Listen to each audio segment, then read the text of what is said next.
ये किस्सा है सन 1936 का, जब लखनऊ में नगर पालिका के जो है वो चुनाव हुए। तो वहां पर एक मशहूर जो शेर वहां की चौक बाजार की दीवारों पे लिखा गया कि है हिदायत चौक के हर वोटर है शौकीन को, और दिल दीजिए दिलरुबा को, वोट शमसुद्दीन को। माननीय संजय कांबले जी आ चुके हैं, जो आज हमारे मुख्य वक्ताओं में से ग्राहक रहे स्वागत है सर। तो एक बार और सुनिए शेर, अगर पसंद आए, कि है हिदायत चौक के हर वोटर शौकीन को, दिल दीजिए दिलरुबा को, वोट शमसुद्दीन को। तो हुआ ये कि वहां जो कहें लखनऊ की जो मशहूर कवायद थी दिलरुबा जान, तो उनको कहीं से शौक पूरा हो गया कि मतलब शौक हुआ कि मैं चुनाव लड़ूं, तो वो चुनाव में खड़े हो गए।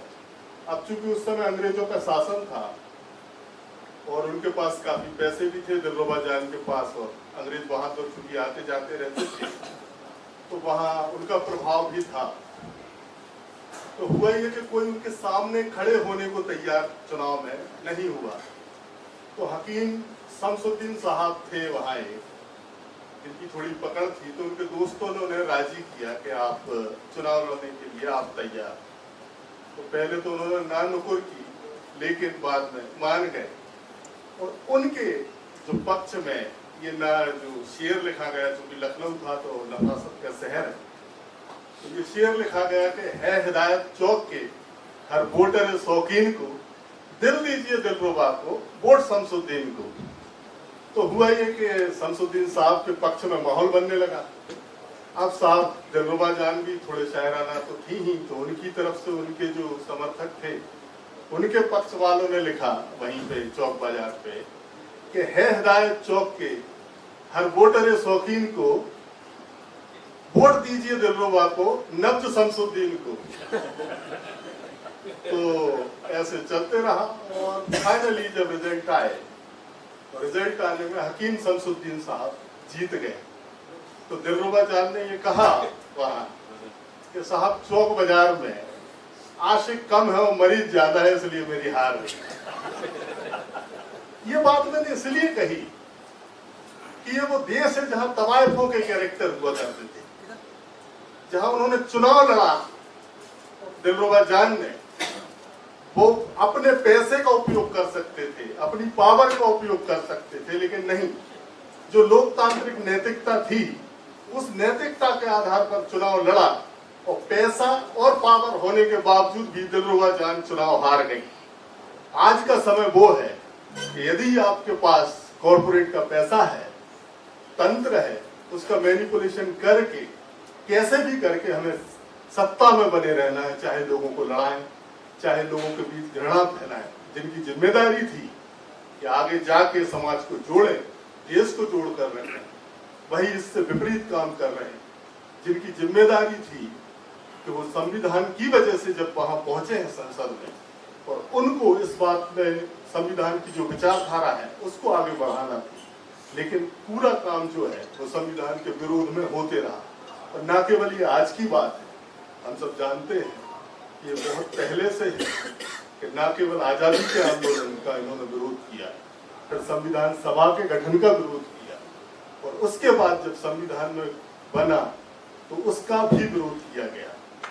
तो हमें ये याद रखना पड़ेगा कि संविधान किसने बनाया, आजादी के आंदोलन के ज्यादातर नेता किस जगह से आते थे और कौन संविधान के विरोध में है, तो ये समझना होगा। दूसरी एक बात और है कि हमें लगातार संविधान पर बात करते रहना पड़ेगी, तभी समाज में न्याय स्थापित होगा। न्याय से तीन तरह के न्याय कहे गए हैं, ये बात जरूर गौर से सुनिएगा: सामाजिक, आर्थिक और राजनीतिक।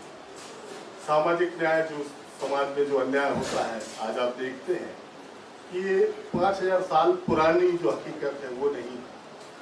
आज भी आपको खबरें मिल जाएंगी हर महीने 10-12, जहां आदिवासियों के ऊपर अन्याय होते हैं, जहां दलितों के ऊपर अन्याय होते हैं। ये आज की हकीकत है, ये पुरानी कोई कहें कि बहुत पुराना मामला नहीं है। तो इस चीज पे हमें बात करना पड़ेगी सामाजिक न्याय पर। दूसरी बात जो आती है सामाजिक न्याय के अलावा आर्थिक, एक तबका कहा जाता है कि गरीब की कोई जाति नहीं होती, लेकिन ये बात भी सच है कि जातियों में गरीबी होती है। तो ये हमें ध्यान रखना पड़ेगा। आज बहुत सारा तबका उसके जातिगत आधार पर पिछड़ा हुआ भी है। और अंतिम बात राजनीतिक न्याय की। बहुत सारे लोग मैंने देखा है, जब सामाजिक मूवमेंट में आप काम करो तो एक बात आम तौर पर कही जाती है, तो बात ये होती है कि साहब राजनीति नहीं होना चाहिए। लेकिन मैं आपसे पूछता हूँ, ऐसी कौन सी चीज है जो राजनीति के बियॉन्ड है? Nothing is beyond politics. आपकी तनख्वाह कितनी होगी, आपके घर बनाने में टैक्स कितना होगा, आपके राशन पर कितना टैक्स होगा, आपके बच्चों की नौकरी, उनका भविष्य क्या होगा, ये सब कुछ राजनीति निर्धारित करती है। तो राजनीति का मतलब केवल चुनावी राजनीति नहीं है, ये हमें समझना होगा। चुनावी राजनीति से इतर हमें ये मानना होगा कि जो सामाजिक लोग हैं वो राजनीति को कैसे प्रभावित कर सकें, उस पर हमें काम करना पड़ेगा। वो लोग जो हमारे समाज से राजनीति में जा सकते हैं, वो उनको राजनीति में जाने में, उनको स्थापित करने में हमें मदद करना होगी। तभी सामाजिक न्याय की जो अवधारणा है वो स्थापित हो पाएगी। और यहाँ एक बात और मैं कह दूं कि हमें ये आखिरी बात बहुत अच्छे से समझना होगी कि संविधान बनाने में और आजादी की लड़ाई में, मैं ये खुले मन से कहना चाहता हूँ, उसमें कांग्रेस का बहुत बड़ा योगदान है। आप अपने मन में याद कर लीजिए कि आजादी के नायक कौन थे, तो आपके दिमाग में गांधी आएंगे, नेहरू आएंगे, अंबेडकर आएंगे, पटेल आएंगे।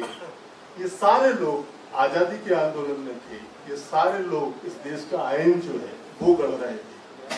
तो आपको समझना होगा कि आज जो भी स्थिति है, ज्यादातर समय में कांग्रेस सत्ता में रही है, और हम सब यदि आज सूट वूट पहनकर कारों से चल रहे हैं, अपने मंचों से अपनी बात रख रहे हैं, तो उसमें कहीं ना कहीं कांग्रेस का भी योगदान हमें समझना होगा, उसको नकारा नहीं जा सकता। तो अब बात यह है कि सारे सामाजिक संगठन, सारे राजनीतिक दल जो संवैधानिक विचारधारा में यकीन करते हैं, जो स्वतंत्रता, समानता और न्याय की भावना में यकीन करते हैं, उन सबको एक साथ आना होगा, काम करना होगा, तभी संविधान बच पाएगा। और इसीलिए हम सबको, चाहे वो जो लोग संवैधानिक विचारधारा पर काम कर रहे हों, चाहे वो संगठन हो, राजनीतिक दल हो, उनकी तमाम कमजोरियों, तमाम सीमाओं के बाद भी उन सबका साथ देना होगा, तभी इस देश में संविधान बच पाएगा। धन्यवाद, आपने इतने गौर से मुझे सुना। जय ज्ञान, जय विज्ञान, जय संविधान।